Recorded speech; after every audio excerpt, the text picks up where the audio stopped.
I fed the calves their distiller grains. And something that I realized about these Moultrie Edge 2 cameras, one of the, it's a little kind of, I think I fixed it, but I looked it up on Google, and I was having a problem with the solar panels not recharging. And I figured something was wrong because all of the solar panels were not recharging. And so I looked it up on Google, and this solar panel, if you're gonna use a battery pack, it doesn't matter if you're using the rechargeable battery or if you're using the AA batteries. You have to start the camera, connect the solar panel to the camera, turn the camera on, let the camera connect. You will see the solar panel start charging, and then you can put the battery pack into the camera. If the camera is started with the battery pack inside of the camera, and there's batteries, or whatever kind of battery you use, doesn't matter, the rechargeable or the AA's, it doesn't matter, the camera will not kick on the solar panel to start charging itself. It'll just start using the battery pack from the solar panel, and then once it runs out of the battery pack from the solar panel, it will just start using the battery pack that you have inside of the camera. So I'm pretty certain I got that fixed. I was taking a look at the solar panels, and they're blinking now. The solar panels are blinking, and that means that they're charging. And so, yep, I do believe that I got it fixed. But that was a little something wonky that happened with the cameras, and I think I got it fixed. The cameras, the solar panels are now charging. And so, this field right here, I pretty much got it squared away. I can put more cattle out here, but I am going to, right now I have a lot of land, okay? I do have a lot of land, and I do have my obligations on these different properties. A part of the owner leasing me their property is to keep their agricultural tax exemptions in place.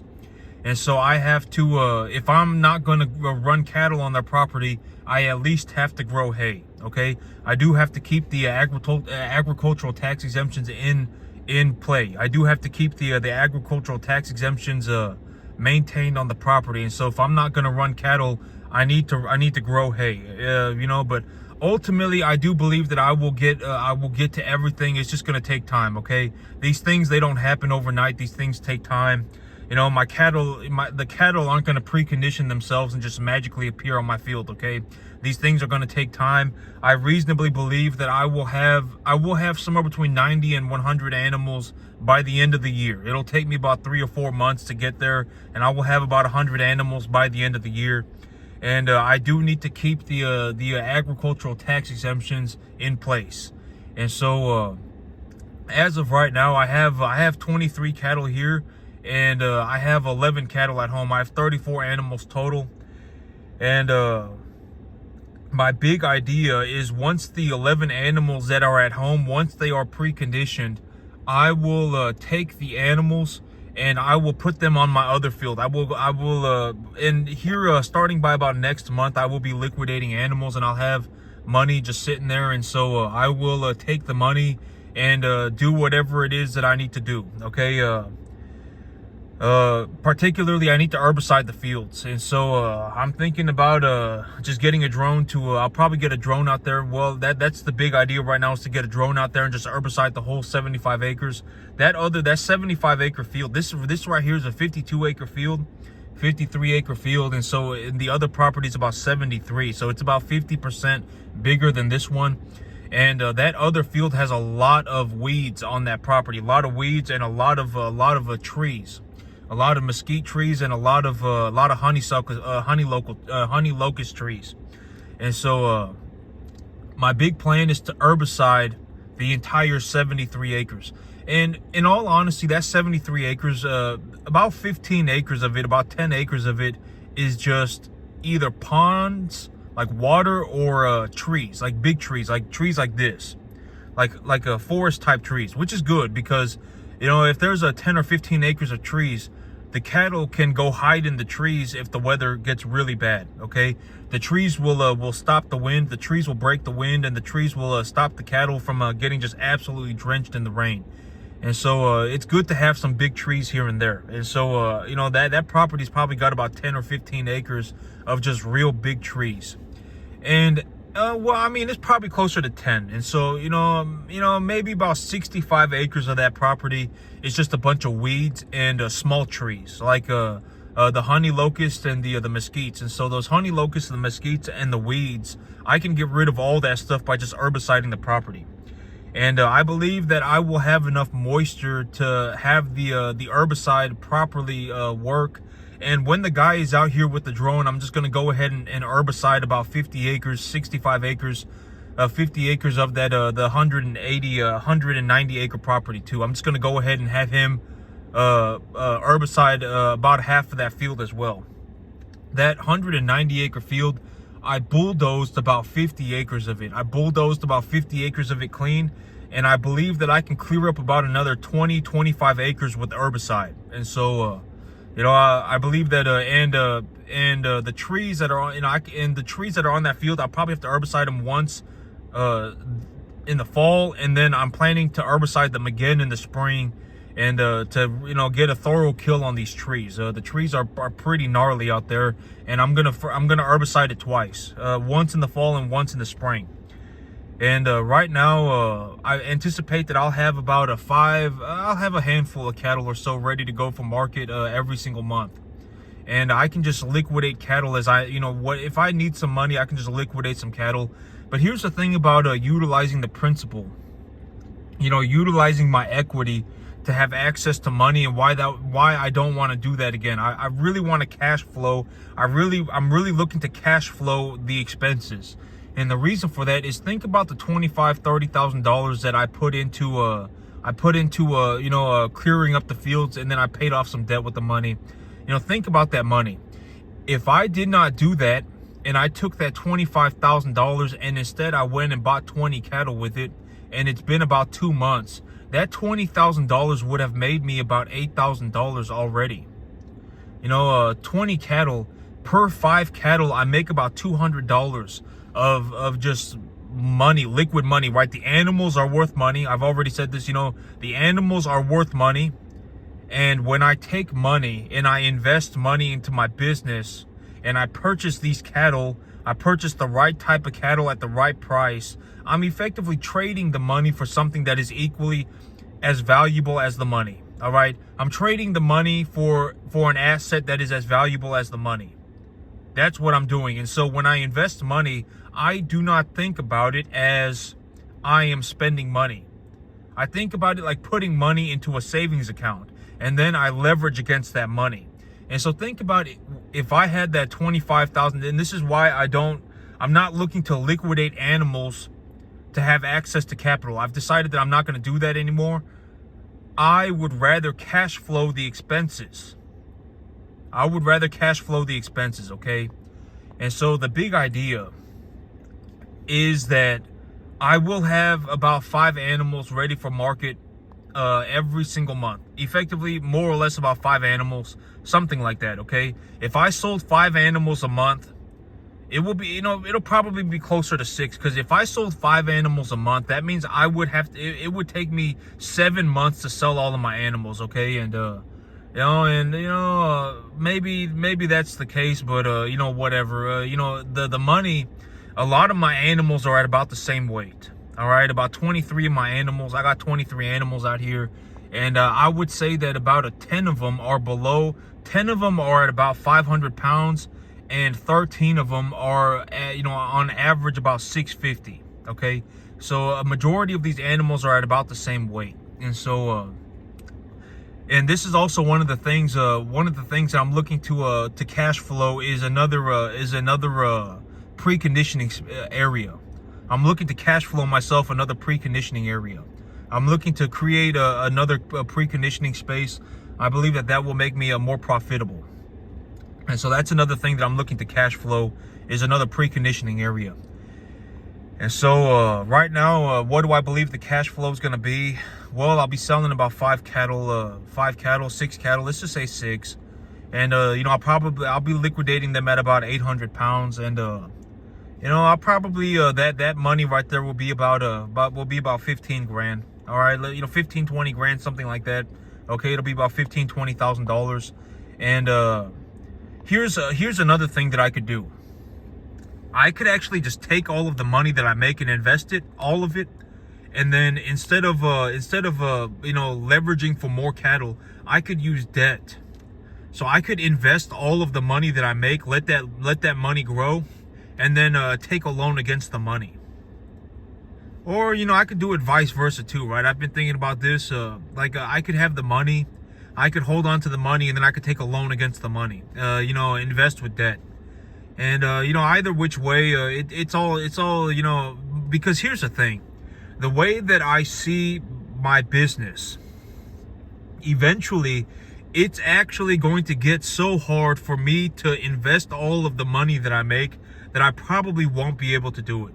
All right. And I've discussed this idea in the past about, like, what if I just took 1 month worth of money and intentionally went out of my way to spend it on a yearly basis. If I just spent 10%, or not even 10%, if I just spent 1 month worth of money, right? Because realistically, ultimately, what's going to happen with my business is that the amount of money that I make is going to become so large. I'm effectively on this exponential curve. I talked about the exponential curve. The amount of money that I'm making is actually going up exponentially. The compounding effect. I am benefiting drastically from the compounding effect of my returns. My returns are compounding. They're not going up on a linear fashion. They are going up on an exponential curve. They are compounding. And eventually what's going to happen is that I won't be able to invest even all of the money that I have. Very soon, here within about 3 or 4 months. Right now, I would say that I make somewhere between $15,000 and $20,000 a month. That's a very reasonable estimate. That's how much money I bring home. That's how much money I have left over. Okay, that's how much money I have left over when it's all said and done. About 15,000, 20,000, and here within about 3 to 4 months, I will have doubled that, if not tripled it, simply because I will be taking debt. If I only reinvested my money, I could probably double the size of my herd over the next. I could double the size of my herd over maybe 4 months by just reinvesting the money. 5 months, something like that. A majority of my animals are real big, and right now there's a lot of fall calves. Calves right now, there's a lot of calves sitting at market right now. There were just hundreds of them. There were a lot of them yesterday when I went to market. I heard the auctioneer say something about like 140 calves or something. Something like that. I mean, there's a whole bunch of them right now. And in the fall, that tends to happen. Fall and in the spring, that's when the calves usually hit the market. And yep, there's just a lot of calves, and I've been getting them for about $1,200 an animal. And so, I've been purchasing a majority of bulls and steers too. So my bull to heifer ratio is like 2 or 3 to 1. For every heifer that I buy, I'm buying 2 or 3 bulls or steers, and so that's that's very good for me too financially. The amount of money that I make on a monthly basis is going to become very large, and this is something that I've thought about, and ultimately what will happen is I will effectively not be able to invest even all the money that I make. I won't be able to invest all of it. And I've considered this, the whole idea of what if I just took 1 month worth of money and I gave myself that money and I went and just because, like, here's the thing. Like, let's say that I actually along the way I just more or less do what I say I'm gonna do, okay? Which that's the big idea I'm looking to do. I'm looking to, whatever, right? Effectively, I will, granted that I don't like start doing drugs, or I don't start drinking all the time, or, I don't suddenly get myself 5 girlfriends, and the whole thing about it is, and I've already given my whole reasoning behind everything, my whole reasoning behind what I'm doing. It's not worth my time to go out of my way to spend money. It's actually a waste of time. I see it as a waste of time. If I want to buy anything, I just buy it, okay? Like, legitimately, if I feel like I want to buy something, I just buy it. And my business is effectively, my top priority. I'm not going to sell my soul to the devil for money. It's not my top priority. I'm not going to sell my soul to the devil for money. That's effectively where the line is drawn. I don't sell my soul to the devil for money. Other than that, my business, God is my number 1 priority. All right. And then there's my business. Okay. I spend more time on my business than I do anything else, and my business is my number one, not my number one. All right, God is my number one priority. I would not sell my soul to the devil for money. Nobody's paying me to do anything. I don't care about whatever it is. I don't care. You don't have, don't offer me your worthless deal. Die tomorrow. Take your deal. Hold on to it and throw yourself into a hole. Nobody's paying me to do anything, and I already make plenty of money. Okay, I make plenty of money. I'm not concerned about it. My money's on the up and up. I do very well for myself. Trust me, I don't care about your worthless deal. Take your deal, hold on to it real tight, and throw yourself into a hole. All right, money is whatever to me. All right, I'm not going to sell my soul to the devil for money. I'm not going to sell my soul for money. I do very well for myself, and I'm not concerned about it. Okay, I run beef cattle. All right, I run beef cattle, and I'm not concerned about it. Okay, I do very well for myself. My money's on the up and up. I would reasonably anticipate that within about 7 months, but in terms of, I may be, I'm okay within about 3 or 4 months. I may be making within 3 or 4 months, I need to redo my loans and I'm looking to take leverage against my assets, and within 3 or 4 months, I may be making if I bring home 80 grand, and technically maybe about 20,000 of that is not my money, it's the bank's money. It's an upside down coin, right? That's a way to think about it. And so, realistically within 3 or 4, but all the money that I make on top of the bank's money is also my money, right? And pool number 2 is actually going to increase anytime that I bring home more animals. As time progresses, my unrealized gains actually go up, because the increase in the size of the herd will not show up as a check in my hand for about 7 months, but the appreciation value of my herd is increasing. For every 5 animals, my monthly income goes up by about $1,000 a month for every 5 animals that I bring in. And so, if I make enough money to buy 5 animals, and I take a loan for 5 animals, that and this is also something that I realized I didn't mention, but it's only a couple $1,000s. Okay, right now it's only a couple $1,000s, and so this is also what I mean by the amount of money that I'm making is effectively somewhere between $15,000 and $20,000 a month as of today. And reasonably, I would anticipate, because the whole thing is that I will reinvest all the money that I make, and then I will take a loan against it. And all the money that I make on top of the bank's money is also my money. Okay, and for every 5 animals that I bring home, I effectively increase my monthly net by about $1,000 a month. Granted that I do what I'm supposed to do, right? Granted that I do the work, right? Effectively, my net goes up by about $1,000 a month per 5 animals, okay? And so if I go to the bank and I take a loan for 5 animals, yes, I took a loan for 5 animals, but the reason that I did that was so that I can increase my monthly income by $1,000 a month, right? That makes sense, right? And ultimately, I am looking to leverage against pool number 2 as well, because pool number 2 is going to grow very rapidly. And just to put things in perspective, like with where I am right now, next month, I may not take any loans, but because right now I am in kind of a, I am over 100% leverage. Just, I'm maybe about 115% leveraged, but I'm not concerned about it. Realistically, if I take the money that I make next month and I reinvest that money, I will be at about 80% leverage, okay? And realistically, I mean, I may even look to take a loan for about 5 grand. And so let's say that I take a loan for 5 grand, okay? And so I take my 5 animals, I make enough money to buy 10. I put the money into the business, I buy my 10 animals, and I go to the bank to buy another 5 more. I've actually increased, I may owe the bank 5 grand, but I've increased the amount of money that I make on a monthly basis by another $1,000. So I would actually be giving myself a raise for $2,000 a month by buying 10 animals instead of 5. And if I only bought 5, I would be increasing my monthly income by $1,000. And so that's another way to understand why do I take loans, right? Why do I take loans? The whole idea of if I have money and I buy commodity type assets and these assets are purchased at their equitable evaluations, I don't think about it as me spending money. I think about it as me putting money into a savings account. All right. And then I leverage against that money, because why not? Right. I mean, the money's just there. It's not doing anything. The cattle, I mean, it is doing something because the cattle are getting bigger, but I've decided that is what I will do, and so I leverage against the assets, okay? And the reason that I leverage against the assets is because if I bought 5 cattle, if I sold 5 cattle and I bought 10 cattle, that would increase my monthly net by $1,000 a month. But if I went and I leveraged against the 5 and bought another 5 and I bought 10, that would increase my monthly net by $2,000.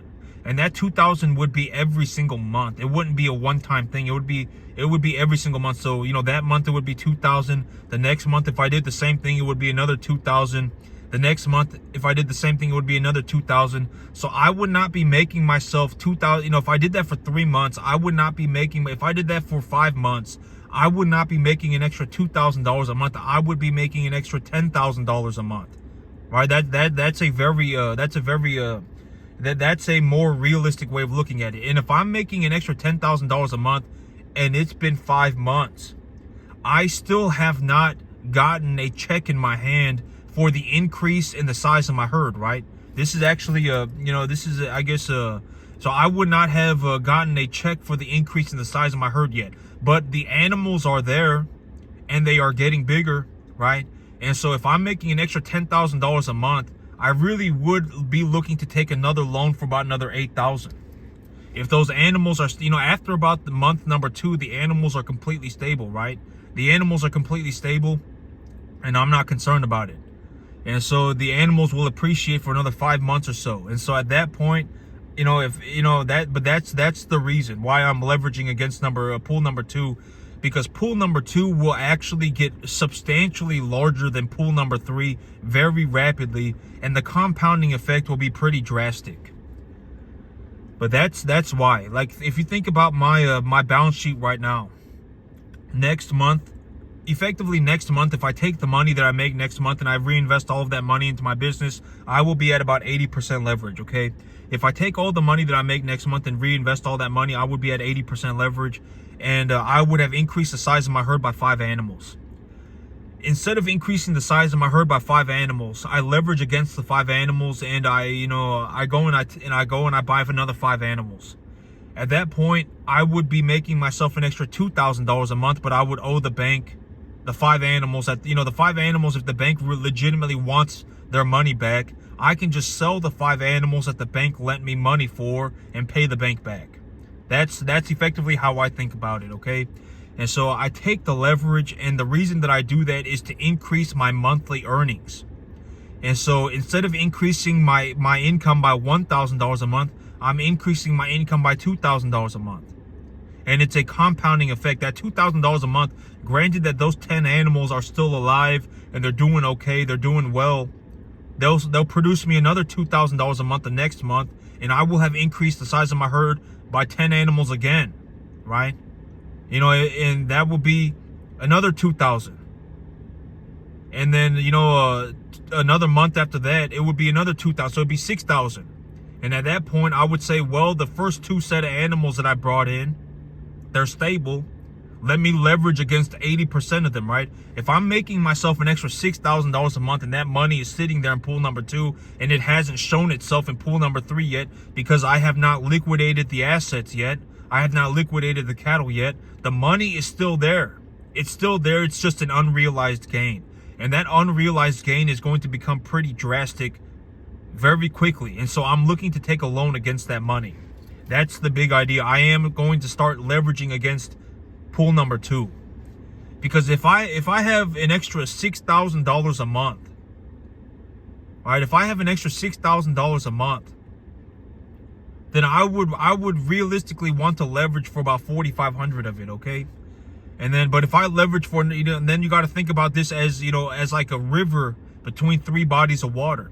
And when I put more money into the thing, the rivers get bigger, the bodies of water get bigger, and the rivers get bigger. So if I go to the bank and I take a loan for $5,000, or I go in and take a loan, let's say I got $6,000 a month extra coming in sitting in pool number 2, and I take a loan for $4,500 and I go and I buy 5 cattle. Or let's just say I take a loan for whatever. Let's say I go and I buy an extra 5 cattle. Those extra 5 cattle, granted that I do my part and the animals are stable and gaining properly, will make me an extra $1,000 a month. So, that would actually make pool number 2 get bigger as well. And so this is also what I mean by pool number 2 is effectively going to be, one of the largest sources of money that I have. The unrealized gain of my equity portfolio, because, granted that, and if anything happens that takes my leverage over 80%, then I'll stop leveraging and I wait. Because if I wait, my investments will increase in value, right? That, my investments will increase in value. And so I just wait. And then, okay, now I'm at 80%, something went wrong and whatever. And I, and I just wait. All right. And, that's the solution. Okay. Don't worry about something going wrong. All right. I just wait. All right. And then when I'm at 80% leverage, I just, just keep right on with it. And so, the whole thing about me utilizing 1 month worth of money is because ultimately what's going to happen here very soon, I would anticipate that this happens within about 4 or 5 months, is that the amount of money that I make will actually become so large that I won't be able to invest all of it. And so, and I've thought about this. What if I just took about, whatever, $100,000 cash, and then I took a loan for $100,000, and instead of investing my money, I held on to that money and I invested the money and I invested the debt. And then I could just use the $100,000. But here's the thing. It's like, what do I buy for $100,000? And if my income, if the amount of money that I'm making is on the up and up, if it's on the up and up, by the time I spent the $100,000, I may have whatever doubled or tripled the amount of money that I'm making. And then it's like, now I would have to go out of my way. I would have to spend my entire life looking for things to buy. Because to spend like $200,000 a year. All right. And this is also why I say it's a waste of time to go shopping. It's a waste of time to shop. It's a waste of time to go out of my way to buy things. Because if it comes down to it, if I want to buy it, I just buy it and then I move on with my life. It's not worth my time to sit there and think about whether or not I should buy it. I just buy it, okay? But if I have $100,000, let's say that I sell let's say if I'm gonna sell 40 cattle, if I'm gonna sell 35 cattle, 40 cattle, let's say 40 cattle. If I'm gonna sell 40 cattle, then 40 cattle a month, then I would need to multiply. So I would need 280 cattle for me to be selling 40 cattle a month, okay? And if I sold 40 cattle a month, I would be more or less making about $110,000 a month. And, and I realistically, even within the next 3 or 4 months, I will probably have about 100 cattle. Okay. And so I'll be about halfway there. And so that would be about $50,000. But here's the thing. Okay. And, if I have, okay, and I probably will, I don't see myself having much difficulty at all getting to I don't see getting to 250 cattle to be that difficult. I don't see it as a difficulty. Realistically, I can probably do it. And if I'm running, and I probably will even get to about 350. All right. If I'm running 350 cattle at a time, if I'm running about 400 cattle at a time, that would me be running about about 1,000 cattle a year. Okay. And, if I'm running 400 cattle at a time, I would effectively be running about, I'd probably have to even run more than that. I'd probably have to run about 500 cattle at a time to get to about 1,000 cattle a year, 600 cattle at a time. And so I don't see myself having any difficulty going to 250 cattle. And realistically, if I have 240 cattle, I'd be making myself about $100,000 a month. If I'm running 240 cattle at a time and reaching the objective, right, I'm doing what I'm supposed to be doing, the objectives are being met, then I would effectively be making about $100,000 a month. And, you know, if I pulled that $100,000 and I just went and took a loan for 100 grand, and instead of investing the 100 grand, you know, I just, but here's the stuff, here's the thing, and I've already said I'm not going to fiddle fart around with the pools of money. This stuff will probably naturally start occurring, okay? It will probably start naturally occurring, you know, just because the amount of money that I make will become so large that I will not be able to invest all of it. I will not be able to invest all of it, and I will probably end up within 4 months, I will end up with a pool number 4, and I will end up with a pool number 5.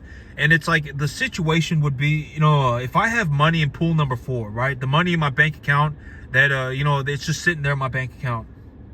That money, if I'm looking at my herd and I'm like, you know, my herd is like 30% leveraged. My herd is 30% leveraged, and I'm still sitting here with money in pool number 4. And if I took the money in pool number 4 and I dumped that money back into pool number 1, I would end up in a situation where I go from being 35% leveraged to 20% leveraged. And that would not be a reasonable thing for me to do, right? So I would go and take a loan, right? And so I would go and take a loan so I can increase the amount of debt that I have on the portfolio. And if I increase the amount of debt that I have on the portfolio, and that number is effectively equal to or more than the money that is in pool number 4, pool number 4 effectively, it just becomes whatever. You know, I could go and just use that money.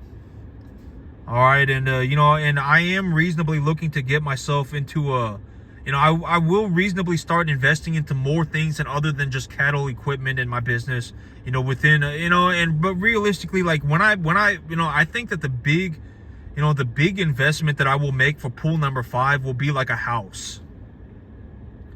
You know, that will be my big investment for pool number 5. But pool number 5, technically it will still be a part of my business because I'm looking for a house with a big piece of land, or I'll buy a big piece of land and then I'll build my own house on it. And if I have a big piece of land, I mean, that thing will make me, you know, that land will make me more money, right?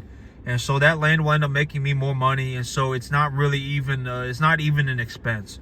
And that's the whole thing about, you know, and I've already said the whole thing about buying a house, you know, you should not, you know, and just take what I, you know, say as just me being as sincere and as upfront with you about it as I sincerely can be.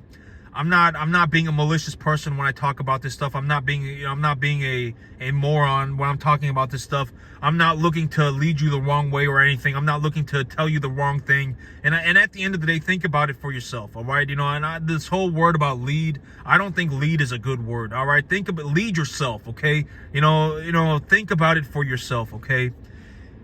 The thing about a house is that even with people that have houses today, a vast majority of these people, if you actually pencil out the numbers, a vast majority of these people have actually lost money on their homes. A vast majority of them, even with everything having, you know, gone bonkers over the last couple of years, and house evaluations, you know, average home evaluations having gone up like 20% in a year, you know, whatever it may be, you know, people still have lost money on their homes. A majority of people, if you actually pencil out the numbers, a majority of these people have actually lost money on their homes. Majority of people. All right, you know, a majority of these people have still lost money on their homes. Homes are not a good asset, okay? They don't produce anything. They don't make you any money. They may serve as a way for you to save money. They may serve as a savings account. Like a home may be a savings account, but it is not a realistic way to make money. You know, and you know, it's just not a very good investment. It's not a good investment at all. You'll actually end up losing money on the thing, okay? Over a long period of time, you will end up losing money on the thing. All right, just, you know, property taxes, you know, damage to the, you know, whatever it may be. Property taxes, repairs, maintenance, whatever it may be, okay? You'll end up losing money, okay, on a home. Homes are not good assets, okay? They end up losing money. And so, you know, but my whole thing, you know, but when I buy a house, I'm not going to be looking for a house to live my dreams, okay? And I've always said nobody cares about your dreams, okay? You don't want to be in a situation where you're going to go on this magical journey and you're going to do it because, you know, your life is an adventure and you're going to go live your dream, okay? You know, I've always said that when it comes down to money, money's very simple. All right, you should, just money, it is what it is, okay? And when you take a look at it, you really want to be in the positive. And if you pencil out what the idea of a house, if you pencil out the idea of a house, the cost of maintenance, the property taxes, everything else, whatever, your utility bills. I mean, but I guess utility bills are, whatever. You're gonna have to pay those at any point. Even if you rent, if you pencil it all out, if it's not in the positive, then guess what? Then chances are you're not right at zero. You're not some money magician. You're probably losing money. All right, money is very easy. All right, money, it's a number. And when you put all the numbers together, you really want to be in the positive. And that's the thing about a house. If you put all the numbers together and you actually take a look at it through an objective lens over a long period of time, homes will lose you money, okay? That's my sincere belief. And I'm not saying this to be malicious. I'm not saying this to be a horrible person. I'm not saying this to whatever, be some kind of a negative, whatever, net negative. I'm not saying this to be a net negative. I am telling you that is what I objectively see. All right.